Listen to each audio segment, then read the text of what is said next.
Welcome to this lecture on the origin and conduction of the cardiac impulse. Have you ever wondered how your heart knows exactly when to beat, even when you are fast asleep? Today, we are going to explore the fascinating electrical system hidden inside your heart. We will learn how a tiny cluster of cells acts as a master conductor, generating electrical signals that keep you alive. By the end of this session, you will understand not just the biology, but also the simple mathematics that doctors use to measure how well your heart is functioning.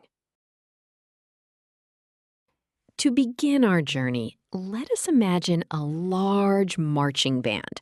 Without a conductor, the musicians would play out of sync, creating chaotic noise. Your heart is just like that band, and its lead drummer is a tiny structure called the sinoatrial node, or SA node, located in the upper wall of the right atrium. What makes these cells truly extraordinary is a property called autorhythmicity. This means they do not wait for instructions from your brain. Instead, their resting membrane potential is inherently unstable. It slowly drifts upwards until it hits a critical threshold, automatically firing an electrical spike. Because the SA node reaches this threshold faster than any other cardiac tissue, it dictates the pace for the entire heart. Now that we understand what the SA node is, let us look at why it is so absolutely critical for survival. The synchronized electrical wave it creates is what allows the heart to pump blood efficiently. If the SA node fails or begins to fire irregularly, the heart loses its rhythm, leading to dangerous conditions called arrhythmias. In the worst-case scenario, without a single coordinated origin point, the heart muscle cells just quiver uselessly. This deadly state is known as fibrillation, and it results in zero blood flow. When a patient's natural pacemaker fails, modern medicine steps in. Doctors can surgically implant an artificial pacemaker, a small electronic device that takes over the SA node's job by delivering tiny, precise electrical shocks to keep the patient alive. This biological rhythm leads us to an important mathematical relationship. We can easily translate the microscopic firing of SA node cells into the pulse you feel on your wrist. The formula is heart rate equals 60 divided by T. Conceptually, heart rate is just the number of beats occurring in one full minute. In this equation, HR stands for heart rate in beats per minute. The variable T represents the time interval between two consecutive electrical impulses, measured in seconds. The number 60 is simply our conversion factor, because there are 60 seconds in a minute. Notice that heart rate is inversely proportional to the time between beats. If the time interval T increases, meaning the heart pauses longer between beats, the overall heart rate decreases. If T gets smaller, the heart rate goes up. Before we move on, let us see this formula in action with a concrete example. Imagine a healthy student sitting in a lecture hall, completely relaxed. A medical monitor shows her SA node is firing an electrical impulse exactly once every 0.8 seconds. We want to find her standard heart rate. We are given the time interval T, which is 0.8 seconds. We choose our heart rate formula because it directly connects this time interval to beats per minute. We substitute 0.8 into the denominator. Dividing 60 by a decimal less than 1 yields a larger number. The result is 75. This final answer of 75 beats per minute makes perfect physical sense for a resting adult, showing her heart is efficiently supplying oxygen without overworking. Now, let us observe what happens when physiological stress is introduced. The same student realizes she is late and starts sprinting across campus. Adrenaline stimulates her SA node to fire much faster. and the time between impulses drops to 0.4 seconds. We need to find her new heart rate. We use the exact same formula, but now our given value for t is 0.4. We substitute this smaller value into the denominator. Because the time between beats has been cut exactly in half, the math dictates that the overall rate must double. Dividing 60 by 0.4 gives us 150. This rapid heart rate of 150 beats per minute is the physical adaptation required to pump oxygen-rich blood to her sprinting muscles. Now that we have explored how the signal originates, let us visualize exactly where it travels. What you are looking at is a cross-section of the human heart, highlighting its internal electrical wiring in bright yellow. Notice the SA node at the top right, where the spark begins. Follow the arrows as the signal sweeps across the upper chambers, the atria. Then look at the center junction where the signal reaches the AV node. From there, the pathway travels down the middle through the bundle of His, splits into the right and left bundle branches, and finally spreads outward into the thick lower walls through the Purkinje fibers.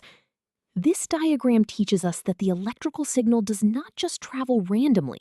It follows a highly specific structural highway to ensure coordinated pumping. Having seen the anatomy, let us break down how this electrical relay race actually works. If the first runner in a relay race just throws the baton randomly, the team loses. The electrical baton in your heart must be passed in a very specific sequence. After the SA node generates the initial spark, the signal sweeps across the atria, commanding these top chambers to contract and push blood downwards. The signal then arrives at the atrioventricular node, or AV node. From this checkpoint, the impulse shoots down the bundle of His, splits into the left and right bundle branches, and finally races through the Purkinje fibers. These fibers distribute the signal deep into the massive ventricular muscles, triggering the powerful squeeze that sends blood out to your entire body. This highly organized pathway brings us to its most critical feature, the intentional delay at the AV node. Why would the heart want to slow its own signal down? Imagine if the electrical signal traveled instantly from top to bottom. The atria and the ventricles would contract at the exact same time. The top chambers would try to push blood down while the bottom chambers were already squeezing shut. This would create a massive traffic jam, resulting in zero blood flow. The AV node acts as a vital speed bump. By slowing the signal, it gives the atria just enough time to finish emptying their blood into the ventricles before the ventricles begin their powerful contraction. This electrical pause is the secret to the heart's mechanical efficiency. To truly appreciate this intentional delay, we can analyze the speed of the electrical signal using a basic physics formula. Just like a car traveling down a highway, the electrical impulse covers a specific distance over a specific amount of time. The formula is velocity equals distance divided by time. Here, the symbol V represents the conduction velocity, which is the speed of the electrical impulse, measured in meters per second. The symbol D represents the distance the signal travels through the heart tissue, measured in meters. Finally, T represents the time it takes to cover that distance, measured in seconds. If the time T increases while the distance remains the same, the velocity V decreases. Cardiologists use this exact relationship to pinpoint where the heart's electrical wiring might be sluggish or failing. Let us apply this velocity formula to calculate the exact duration of the AV node delay. A cardiologist observes that the electrical signal travels a very short distance of 0.01 meters through the AV node tissue. The velocity here is intentionally slow, measured at 0.05 meters per second. We want to find the time delay, t. First, we algebraically rearrange our standard velocity formula to isolate time, giving us time equals distance divided by velocity. We substitute our known distance and velocity into this structure. Dividing 0.01 by 0.05 gives us 0.2. This final answer means the signal is delayed by 1/5 of a second. This tiny physical delay is exactly what allows the ventricles to fully load with blood. Now, let us compare that slow AV node to the next part of the pathway. Once past the AV node, the signal enters the Purkinje fibers. Suppose the signal travels a distance of 0.12 meters through the thick ventricular walls in just 0.03 seconds. We want to find the conduction velocity. We are given distance and time, so we use our original velocity formula. We plug 0.12 into the numerator and 0.03 into the denominator. Dividing these yields a velocity of 4.0. The final answer is 4 meters per second. Compared to the AV node, these fibers conduct the signal 80 times faster. This lightning-fast speed ensures all ventricular muscle cells receive the signal almost simultaneously for one powerful squeeze. We have covered a lot of ground today, so let us summarize the most important ideas.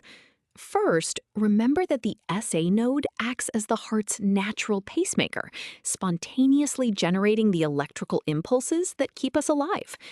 Second, we saw mathematically how the heart rate adapts to stress by changing the time interval between these impulses. Third, the conduction pathway is a highly specialized highway. It relies on the slow-conducting AV node to create a necessary pause for blood filling, and the fast-conducting Purkinje fibers to ensure a powerful, synchronized contraction. Together, this perfect balance of electrical timing guarantees maximum mechanical efficiency. You now have a solid understanding of how the heart sustains life.